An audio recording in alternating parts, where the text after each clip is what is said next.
welcome to episode 2 of Jessica's Retro Pokemon channel. Today I actually have something quite special. I just got it in the post today and I'm super excited. It is Pokemon Crystal, complete in box. I've actually wanted this one for a very long time. Didn't have this one in my collection. I did keep the cartridge from when I was quite younger, my original one, but never had it in the box.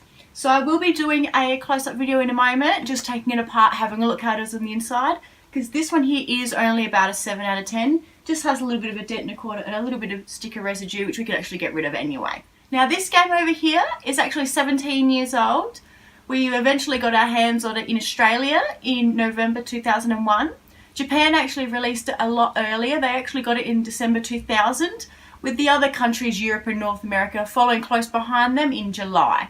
So we got it a little bit later than everybody. It's actually the 7th most well-sold game. They actually sold 6.3 million copies of these games. So to this day, it is still number 7.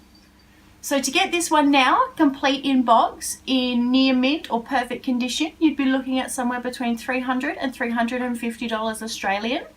If you don't want to collect it, you just want to play the game itself, that's not a problem, because then they also did bring out this one here, Pokemon Crystal, on the Nintendo Direct. You can download it straight to your console and play it. This one here is actually the UK version. I think about 3 countries actually got a boxed version with just a download code on the inside. Us in Australia here, we didn't get that, so I did have to order this one in. But I do like to have every range that comes in as well. So that foil artwork. So most of us Pokemon collectors already know that Crystal is just pretty much gold and silver merged together, which is actually pretty good if you couldn't decide between the two, because you can only get certain Pokemon and legendaries in one game and some in the other, so obviously it makes everybody trade. When they brought this one out, it was actually the first Pokemon game that was actually a merge of 2 games together, which is really awesome, but it did have some minor changes that they brought in. So one of the first big changes that they brought into the whole Pokemon game scene was you could actually pick if you wanted to be a girl or a boy in the game, so yes for us! Which is really great because we don't all want to be Ash Ketchum. The other addition to this game as well is they did introduce the Battle Tower for the first time. I wasn't really a big fan, but lots of people did like it because it was very similar to the gameplay in Pokemon Stadium when you battled. IGN did quote this game when it first came out a 9 out of 10, which I think is really great anyway. It was only Generation 1 and 2 Pokemon, to be honest. I started on Pokemon Gold, so to this, for me, it was very easy to get used to. Now there's that many generations these days, it gets a little bit hard to keep up, which is completely understandable. One interesting thing I did find out was in the Japan version that they did bring out, there was a type that actually came out with a mobile phone adapter. I'm not sure how it works, I've never actually seen one in action. But it's a really good concept, especially back in 2000, if you could transfer your game from your Game Boy to your mobile phone. I thought that was a fantastic idea.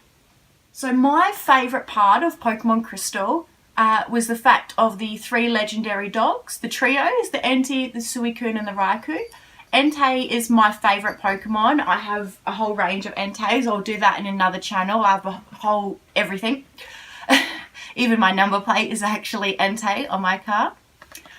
Besides that, I also did like that that's when they first started bringing in the shiny Pokemon as well, because it was the first opportunity where you could go to the Lake of Rage, and they actually had the red Gyarados there, which, let's face it, when everyone found out there was a different coloured Gyarados, he's an awesome Pokemon anyway. I think everyone kind of lost their minds over that. Alrighty, so what I'm going to do now is I'm just going to do a short video.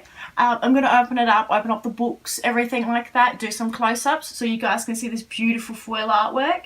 It is something that they did move away from when you normally go, I think Ruby, Sapphire and Emerald were the last ones, and then they just went back to the normal. Out of all of them, to find a Game Boy Color, especially with foil artwork that's not flaking, is a real find. So if you do see one along the way, like I did, you snap it up, and then hopefully in future what I like to do is I sell that one when another one comes along that's better condition, and upgrade and upgrade and upgrade. And that's how you get there, because the last thing you want is waiting for that perfect game in that perfect condition, and then it never comes along. And then you're the one that's without one 20 years from now, because it's already 17 years old, so who knows. So I'll unbox this bad boy for you now. So as you can see, guys, it is quite a beautiful foil artwork there. It's all intact. It's not a 10 out of 10. As you can see, there is that small dent there in the corner, a few crease lines, and that little bit of that sticker there on top. See that there?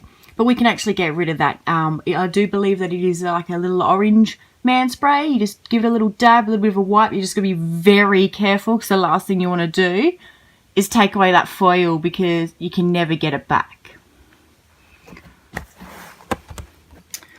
On the back here, you can actually see the battle tower and the Pokemon chick and the Unown as well. Obviously, you can remember this one. This one normally came out, I think, around the Pokemon movie 3, which was Entei and the Unown. And it's just beautiful. Alrighty, let's open this bad boy up. Very gentle. You never know how weak some of these are. As you can see, it's just a little bit of a cross mark there, but still okay.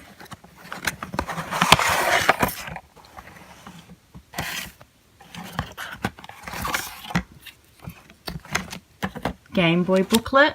No one ever read that, let's face it. And what I love that they don't actually include in games these days, not just Game Boy games, but even Xbox and PlayStation, is a manual. It does my head in when I don't know what the buttons are. I like to have a book, I like to refer, it just makes the gameplay a lot easier. And it's just your generic thing, your storyline, probably your battles, there you go, how to get your mystery gift, that's right, they actually had infrared on Game Boy Color, which was all new. Nice detail in there along the bottom. At least you know they actually did put in a lot of effort. Put that over there. Then you also have your cartridge as well. Now this isn't mine, this is the one that I bought with it. But mine is in a little bit better condition, so I might swap it over. You can see there's a few dimple marks in that. At least you still have your whole picture. You know, it's not scraped off. I've seen that 100 times worse. For the just the cartridge these days, they normally go for roughly about $50 if you do have one or you are looking for one. So I'm just going to pop them on my Game Boy shelf. This one here is my Japan Pokemon games. And I have the Game Boy and the 3DS download one as well. You can't really see it, it's a bit dark in here. I do need to put in some lights. Now, as you can see, I've got a few gold, a few silver, the emerald, and that's it so far. I haven't got too many of the Australian ones just because they are hard to come by, especially in a good condition. But they will come up eventually. Thanks for tuning in today, guys. This was just a short episode, just about, obviously, Pokemon Crystal. Please subscribe, and like I said, if you check out episode 1, you will get a range of my collection. If you like anything in there, pop a little note down below and I'm happy to go through anything that you like.